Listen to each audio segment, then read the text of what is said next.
Assalamualaikum warahmatullahi wabarakatuh. Perkenalkan, saya Reva Karlita Rayani dari Prodi Hukum Pidana Islam, Fakultas Syariah dengan NIM 2521313076. Di sini saya akan membacakan Quran Surat Al-Baqarah ayat 26, Quran Surat Al-Baqarah ayat 260, dan Quran Surat Ali Imran ayat 7. Yang pertama, saya akan membacakan Quran Surat Al-Baqarah ayat 26. A'udzu billahi minasyaitonir rajim. Bismillahirrahmanirrahim. Innallaha la yastahyi ayyadriba masalam ma ba'udatan fama fawqaha fa ammal ladzina amanu faya'lamuna annahul haqqu mir rabbihim wa ammal ladzina kafaru fayaquluna madza aradallahu bihada masalan yudillu bihi katsiran wa yahdi bihi katsiran wa ma yudillu bihi illal fasiqin, yang artinya sesungguhnya Allah Subhanahu wa taala tidak segan membuat perumpamaan seekor nyamuk atau yang lebih kecil dari itu. Adapun orang-orang yang beriman, mereka tahu bahwa itu kebenaran dari Tuhan. Tetapi mereka yang kafir berkata, apa maksud Allah dengan perumpamaan ini? Dengan perumpamaan itu, banyak orang yang dibiarkannya sesat. Dan dengan itu banyak pula orang yang diberinya petunjuk, tetapi tidak ada yang dia sesatkan dengan perumpamaan itu selain orang-orang yang fasik. Dari ayat tersebut dapat saya renungkan bahwa ayat ini sendiri menjelaskan bahwa Allah Subhanahu wa taala bebas membuat amsal. Amsal itu nama lain dari kata perumpamaan. Bahkan menggunakan makhluk kecil seperti nyamuk atau dengan menggunakan perumpamaan besar.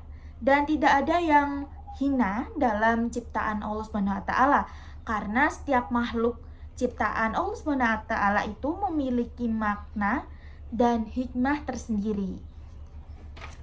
Lalu tujuan dari perumpamaan atau amsal ini adalah untuk memperdalam pemahaman mereka itu umat manusia terhadap kebenaran serta melihat kebesaran Allah Subhanahu wa taala dalam hal yang kecil maupun hal yang besar. Lalu kemudian fungsi amsal sendiri itu ada dua. Yang pertama, memberi petunjuk bagi orang yang mau menerima kebenaran. Yang kedua, menyesatkan bagi yang menolak dan melanggar perintah Allah Subhanahu wa taala. Kesimpulannya, amsal atau perumpamaan ini adalah cara Allah Subhanahu wa taala menjelaskan makna yang dalam dengan contoh yang konkret. Contoh yang konkret itu contoh yang benar agar manusia mudah memahami, bukan untuk kerendahan, tetapi sebagai simbol kebijaksanaan Allah Subhanahu wa taala dalam mendidik manusia sesuai kemampuan berpikirnya. Kemudian saya akan membacakan Quran Surat Al-Baqarah ayat 260. Bismillahirrahmanirrahim. Wa idh qala Ibrahimu Rabbi arini kaifa tuhyil maut. Qala awalam tu'min. Qala bala walakin liyatma'inna qalbi.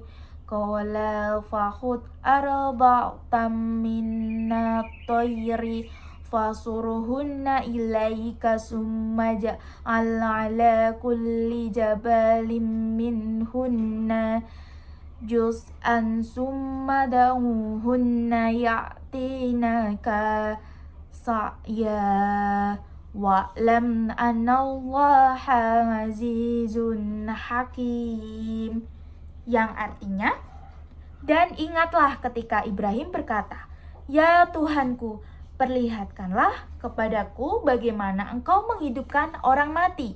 Allah berfirman, "Belum percayakah engkau kepadaku?" Lalu dia Ibrahim menjawab, "Aku percaya, tetapi agar hatiku tenang atau mantap." Dia Allah berfirman, "Kalau begitu ambillah 4 ekor burung, lalu cincanglah olehmu masing-masing burung itu. Kemudian letakkan masing-masing burung itu ke bukit satu bagian.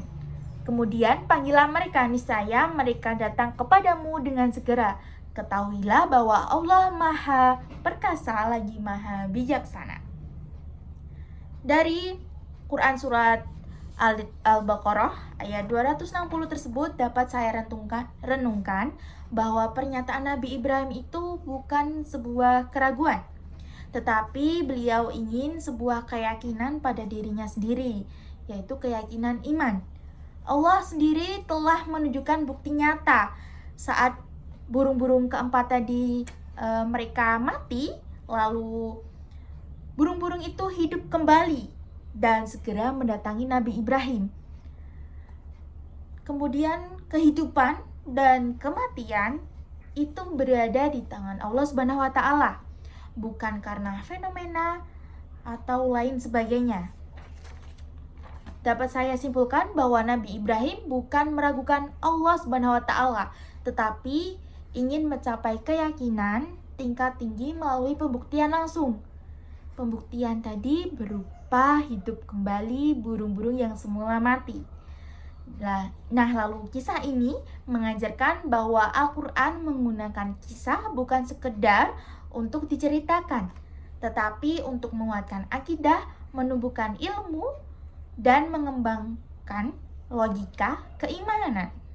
Ayat ini juga menunjukkan bahwa penciptaan dan kebangkitan makhluk hidup adalah proses yang diatur oleh kehendak dan hikmah dari Allah Subhanahu wa taala.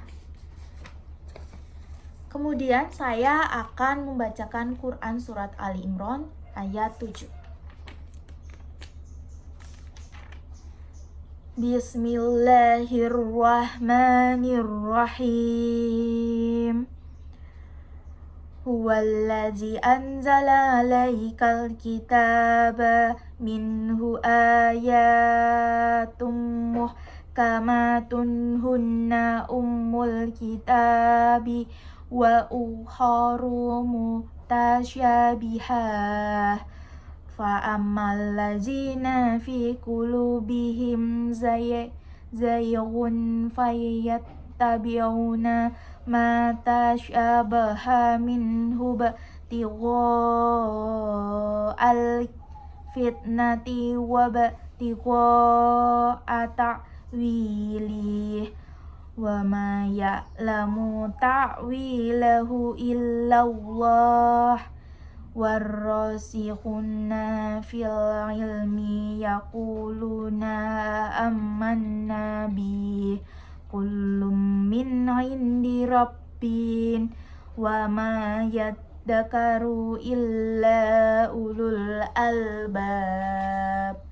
Shadaqallahul azim, yang artinya dialah yang menurunkan kitab Al-Quran kepadamu Muhammad, di antaranya ada ayat-ayat yang muhkamat, itulah pokok-pokok kitab Al-Quran, dan yang lain mutasyabihat.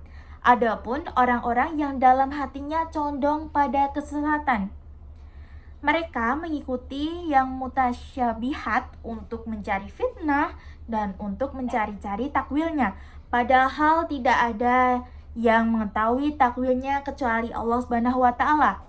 Dan orang-orang yang ilmunya mendalam berkata, Kami beriman kepada Al-Quran, semuanya dari sisi Tuhan kami.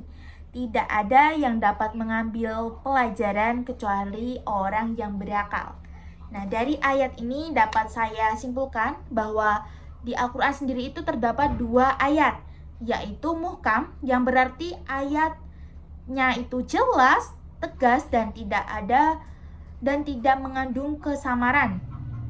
Lalu juga dapat mudah dipahami secara langsung.